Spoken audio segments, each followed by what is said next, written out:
Olá pessoal, quem estava acompanhando, o nosso primeiro bloco dos aulões da TV União, vocês devem recordar que no primeiro momento eu trabalhei com o Renascimento Cultural. Para quem está chegando agora, nós vamos dar continuidade ao nosso conteúdo com as grandes navegações ou a expansão marítima europeia, tá certo? Vocês devem lembrar, eu trouxe essas duas aulas, não foi à toa, Na verdade, essas aulas elas estão relacionadas. Boa parte dos conhecimentos científicos que nós temos aí, em grande medida, com as grandes navegações, foram favoráveis justamente por causa desse contexto do renascimento cultural, ok? Então, vamos acompanhar o nosso slide.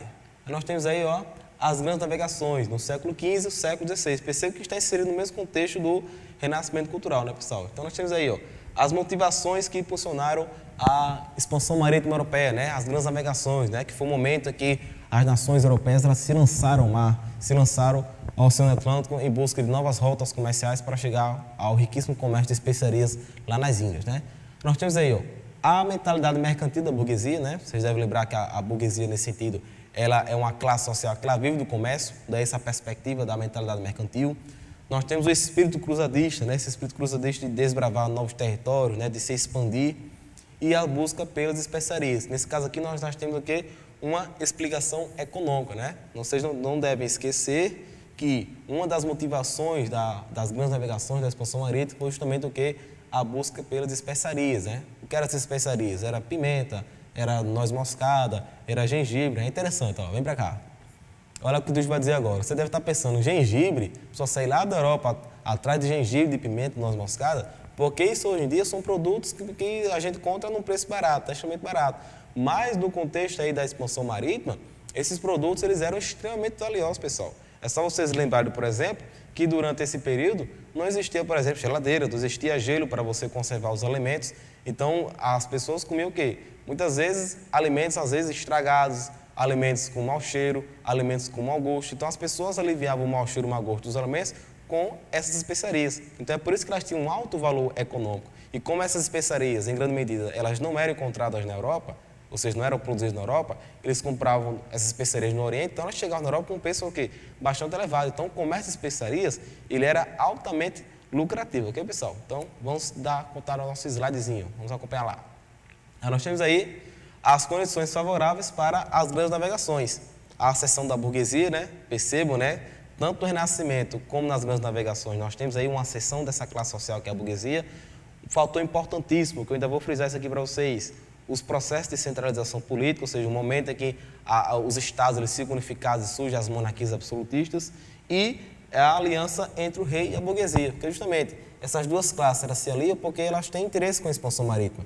O rei, nessa perspectiva, com o comércio de especiarias, ele vai conseguir mais receita para o Estado e a burguesia vai ter uma ampliação das suas atividades comerciais, ou seja, passam a lucrar mais, ok? Então nós temos aí, olha só, pessoal, as causas do pioneirismo português. Olha, vem para cá.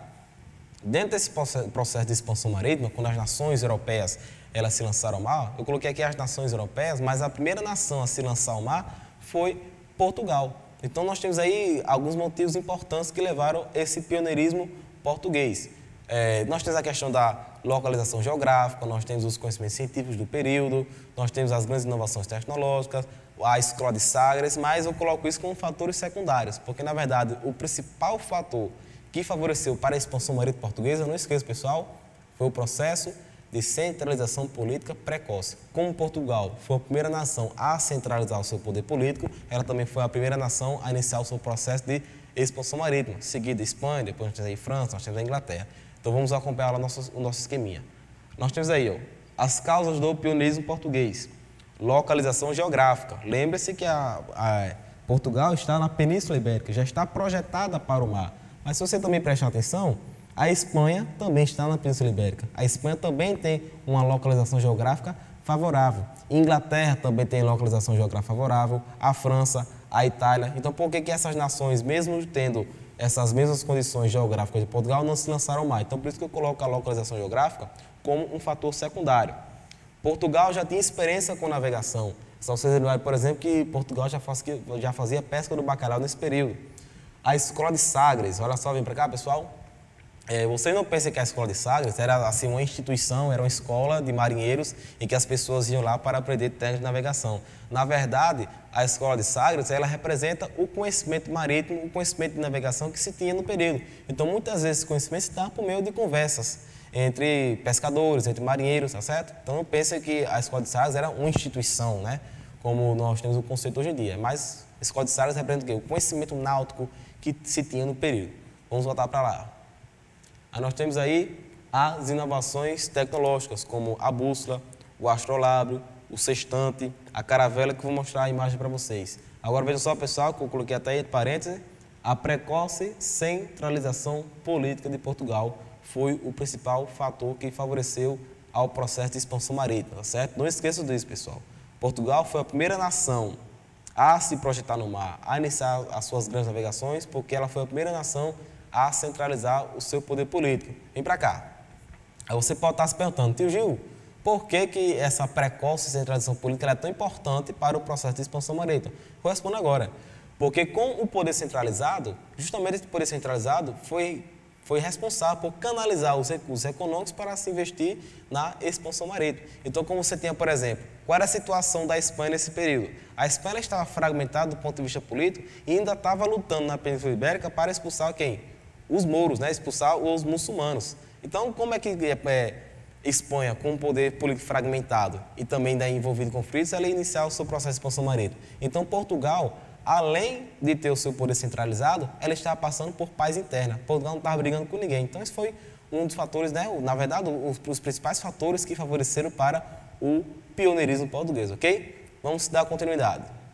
Aí nós temos aí as inovações tecnológicas que eu tenho que colocar para vocês, como a caravela, que era um tipo de embarcação que favorecia para viagens a longas distâncias, que vocês devem lembrar, né, que nesse contexto da expansão marítima, Portugal fez o chamado périplo africano, né, contornou o continente africano até chegar nas Índias. Então era uma viagem bastante longa, era uma viagem demorada. Então, para esse tipo de viagem, é necessário o quê? Uma embarcação resistente, uma embarcação que tivesse condições de fazer essas longas navegações. Nós temos aí, inovação tecnológica do período, como o astrolábio, né, que se permitia a localização das estrelas. Nós temos também o sextante e nós temos também a bússola. É interessante, pessoal, vem para cá. Quando nós falamos dessas inovações tecnológicas, vocês não pensem que essas inovações elas foram criadas especificamente pelos portugueses ou pelos europeus. Boa parte dessas inovações eles adquiriram por meio do contato com os árabes. Vocês devem lembrar, por exemplo, que durante a Idade Média, enquanto a Europa ela estava passando até certo ponto por uma estagnação tecnológica, os árabes eles estavam passando por um grande desenvolvimento científico. Desenvolvimento científico não só na medicina, nós temos um desenvolvimento científico também relacionado com a literatura. Conhecimento científico eu coloco, né, no amplo conceito de conhecimento científico, ok, pessoal? Então, a partir do contato que os europeus tiveram com os árabes, é que eles absorveram essas inovações tecnológicas, ok? Vamos dar continuidade. Aí nós temos aí, justamente o que Portugal queria fazer era o périplo africano, que era justamente contornar o continente africano para chegar até o comércio de especiarias lá na Índia. Aí você pode estar achando estranho, você pode se perguntar, né? Ou perguntar para mim, tio Gil, por que os portugueses eles não chegavam lá nas Índias por meio do Mediterrâneo, que seria uma rota mais curta? Porque o Mediterrâneo ele já era monopólio das cidades italianas de Gênova e Veneza. E, além do mais, os turcos otomanos eles tomaram Constantinopla em 1453. Então, quando os turcos otomanos eles tomaram Constantinopla, eles criaram uma barreira para os cristãos, para eles não passarem para a banda oriental. Então, o que aconteceu? Como o mar Mediterrâneo era domínio já de Gênova e Veneza, e a outra rota, né, que chega ao Oriente, ela estava impedida pelos turcos otomanos, então Portugal partiu do plano de fazer o périplo africano, contornar o continente africano para chegar até as Índias, ok? Aí nós temos aí algumas fases importantes desse processo de expansão marítima, né? 1415, os portugueses eles tomam a cidade de Ceuta, no norte da África. 1434, Gil Eanes ele cruza o Cabo Bojador. Em 1488, Bartolomeu Dias ele cruza o Cabo das Tormentas, que passa a se chamar de Cabo da Boa Esperança. E até que em 1498, Vasco da Gama ele consegue fazer a primeira viagem, né, do périplo africano, contornando a África, chegando até as Índias, compra especiarias e volta para Portugal, onde ele tem um lucro altíssimo nessa perspectiva. É nesse contexto também, pessoal, que nós temos aí a chegada dos europeus no Brasil. Porque quando Vasco da Gama ele voltou para Portugal, o rei de Portugal ele organizou agora uma nova frota para chegar às Índias, composta por 13 caravelas, que foi organizada por Pedro Álvares Cabral. Foi justamente nesse contexto, em 1500, que Cabral chegou ao Brasil, né? Que nós vamos trabalhar aí o processo de colonização em uma outra oportunidade. Mas as navegações também, elas não foram restritas somente a Portugal. Nós temos também, né, as navegações espanholas. Olha só, vem para cá, pessoal. Enquanto Portugal começou sua expansão marítima em 1415, a Espanha somente em 1492, porque foi justamente nessa data em que os espanhóis expulsaram os muçulmanos, né, da Península Ibérica, cujo último reduto foi a cidade de Granada, no sul da Espanha, e foi a partir dessa perspectiva que eles centralizaram o seu poder político. Então, com o poder político centralizado, eles conseguiram canalizar os recursos econômicos para investir na expansão marítima. Então, vocês devem lembrar o seguinte: a rota do Mediterrâneo gera domínio de quem? Gênova e Veneza. A costa da África gera controle de quem? Dos portugueses.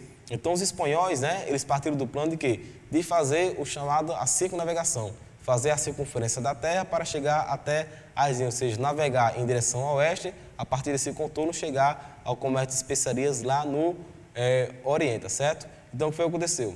Cristóvão Colombo, né, que foi o idealizador desse plano, ele sai da Espanha, sai da Europa em 1492, vai em direção ao Oriente, só que quando ele vai em direção ao Oriente, ele se depara com uma terra.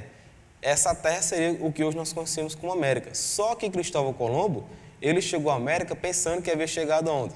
Nas Índias, né? É por isso que os habitantes nativos da América passam a chamar de índios. Só que uma nova expedição foi organizada agora por Américo Vespúcio. Américo Vespúcio fez praticamente o mesmo percurso de Cristóvão Colombo, chegou nessa terra e ele disse, na verdade, Cristóvão Colombo ele não chegou às Índias, ele descobriu um novo continente. Em homenagem a Américo Vespúcio, esse continente passou a chamar de América, ok? Então, vamos dar uma olhada lá no nosso mapinha, no nosso slide. Perceba que nós temos aí as navegações portuguesas e, em direção ao Oriente, nós temos aí as navegações espanholas, certo? Os portugueses partiram do plano do périplo africano, enquanto que os espanhóis, eles partiram do plano da circunnavegação da Terra, ok? Aí nós temos aí, pessoal, a partilha do Novo Mundo, né? O Novo Mundo justamente é o quê? É a América. O Velho Mundo era a Europa e o Novo Mundo para ser essas novas terras descobertas pelos europeus, né? Aí nós temos aí, como Portugal e Espanha estavam à frente nesse processo de expansão marítima, então esse Novo Mundo ele passou a ser disputado entre essas nações ibéricas. Aí foi o que aconteceu. Em 1493, nós temos o primeiro tratado que dividia o Novo Mundo entre Portugal e Espanha, que foi a chamada Bula Intercetra. Pela Bula Intercetra, se vocês prestarem atenção atentamente no mapa que eu trouxe para vocês, as terras que ficariam situadas a oeste da linha, ou seja, ao lado esquerdo da linha da Bula Intercetra, pertenceriam à Espanha, enquanto que as terras situadas a leste, né, o lado direito, pertenceriam a Portugal. Então, nessa perspectiva, pela Bula Intercetra, Portugal não ficaria com nenhuma possessão no Novo Mundo. Então, por isso que Portugal não aceitou as limitações da Bula Intercetra e no ano seguinte, em 1494, nós temos aí o famoso Tratado de Tordesilhas, que justamente com o Tratado de Tordesilhas, a linha ela foi puxada a 370 léguas a oeste da ilha de Cabo Verde e a partir nesse sentido, nós temos aí a incorporação de uma parte do Novo Mundo pertencendo o quê? Às possessões portuguesas. E justamente esse território que passou a ser Portugal foi o que se constituiu o Brasil, né? Dentro do processo de colonização que a gente vai trabalhar em aulas seguintes. Então, perceba que esse novo mundo foi partilhado entre Portugal e Espanha, no primeiro momento pela Bula Intercetra, como Portugal ficou prejudicado, no ano seguinte, em 1494, foi assinado o Tratado de Tordesilhas, que puxava a linha mais para o oeste. Então, Portugal passou a ter posses no novo mundo nessa perspectiva, ok? Aí nós temos aí, pessoal, algumas questões que eu trouxe para vocês, né? A questão número 1, né, sobre expansão marítima da UF, né, da Universidade Federal Fluminense. Considerando o processo de expansão da Europa moderna a partir dos séculos XV e XVI, pode-se afirmar que Portugal e Espanha tiveram um papel predominante, que justamente foram as primeiras nações a iniciar o processo de expansão marítima. Mas não esqueçam que a primeira foi Portugal, por causa do seu precoce processo de centralização política.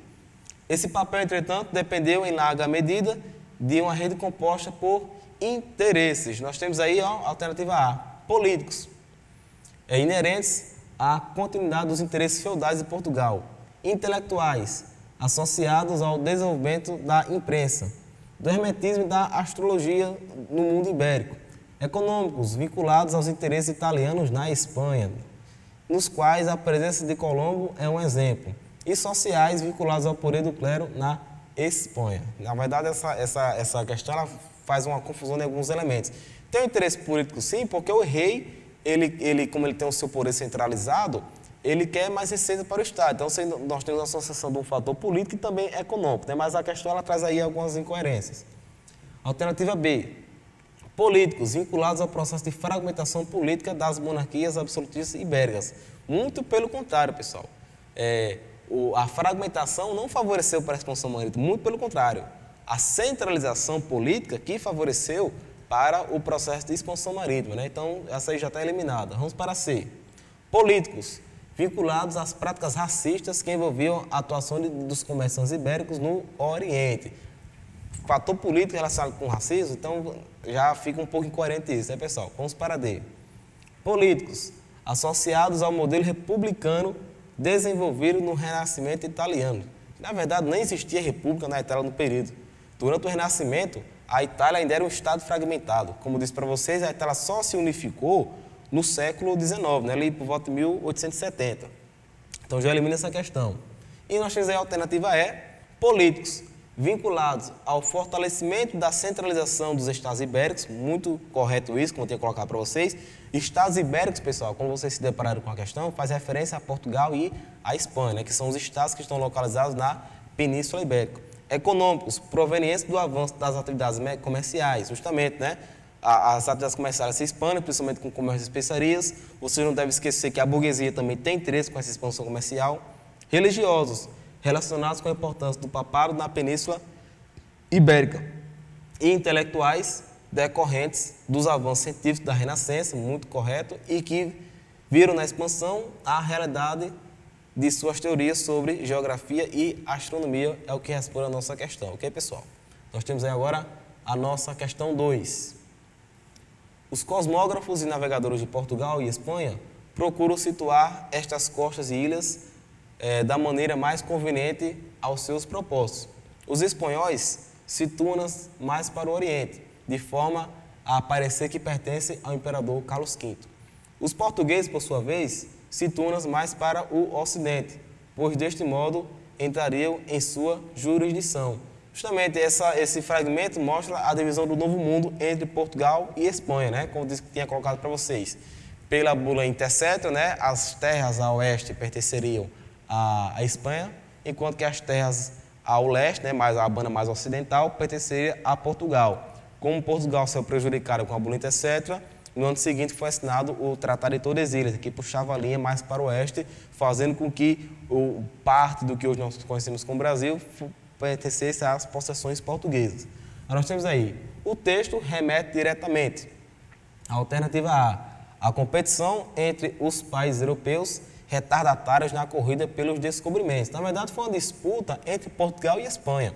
Depois nós temos o processo de expansão marítima com a França, com os Países Baixos, também com a Inglaterra, mas eles tiveram uma expansão marítima depois das nações ibéricas. B.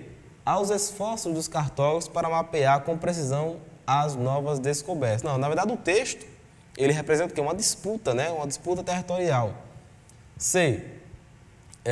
Ao duplo papel da marinha na Inglaterra, ao mesmo tempo mercantil e corsária.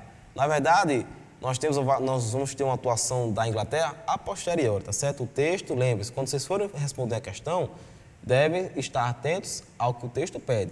Esse texto está falando aí de uma disputa entre Portugal e Espanha. Então, seria mais relacionado com o quê? Com a alternativa D, né? As disputas entre países europeus, notadamente Portugal e Espanha, decorrentes do Tratado de Tordesilhas. E a alternativa é a aliança das duas coroas ibéricas na exploração marítima. Na verdade, as coroas ibéricas elas não se uniram. Você teve um processo de expansão marítima portuguesa, depois você teve um processo de expansão marítima espanhol, que seguiram, em grande medida, algumas características opostas, diferentes, né? Você tem, por exemplo, enquanto Portugal ela partiu para o périplo africano, a Espanha partiu para a viagem de circunnavegação. Ambas dominaram o Novo Mundo, né? Mas nós temos aí algumas considerações distintas em relação a Portugal e a Espanha. Então nós temos aí, pessoal, a alternativa correta, a alternativa D, né? As disputas entre países europeus decorrentes do Tratado de Tordesilhas. Então vem para cá, pessoal. Só para frisar aqui esse assunto, não esqueça. O processo de expansão marítima associado à aliança do rei mais a burguesia, o rei tem interesse em arrecadar receita para o Estado e a burguesia ampliar as suas rotas comerciais, expansar a sua empresa mercantil. E não esqueça também que esse processo está diretamente relacionado à precoce centralização política. É por isso que Portugal foi a primeira nação a iniciar o seu processo de expansão marítima, porque ela foi a primeira nação a centralizar o seu poder político, ok, pessoal? Então, nossa aula de hoje fica por aqui. Em um próximo momento, nós voltaremos dando continuidade aos nossos alunos, né? Quero mandar um abraço pessoal aí para